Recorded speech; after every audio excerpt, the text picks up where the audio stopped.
this has blown our mind. Like, this has been such a great conference. There's something about school librarians that they're just fantastic people. They're so interested, so excited to learn about new products, so innovative, and being able to meet them just one after the other, talk about what they're doing, share some of the work we've been doing. It's phenomenal. There's a buzz.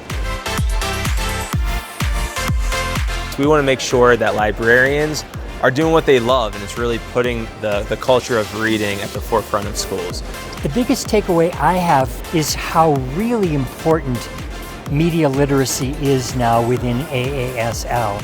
I've listened to people talk about the state of the art of media literacy, the implications for librarians, the implications for schools. They're getting more and more innovative, more involved in technology, and that's what we do. So I'm finding a kind of a new wave of librarians that's really looking for new technology, new resources, and new ways to integrate that into not only what they're doing with the library, but how they can help teachers. AASL's librarians are really the go-to people in schools. They are the people that really know innovative curriculum, books coming out.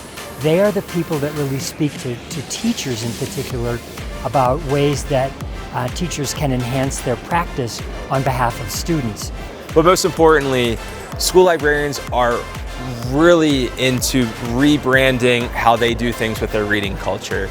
The past 2 years, people have been remote. There hasn't necessarily been that community feel.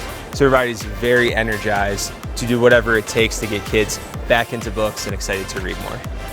Being in person has been phenomenal. Getting to meet people and form connections that have been impossible to form over Zoom is just, you can't put a value on that.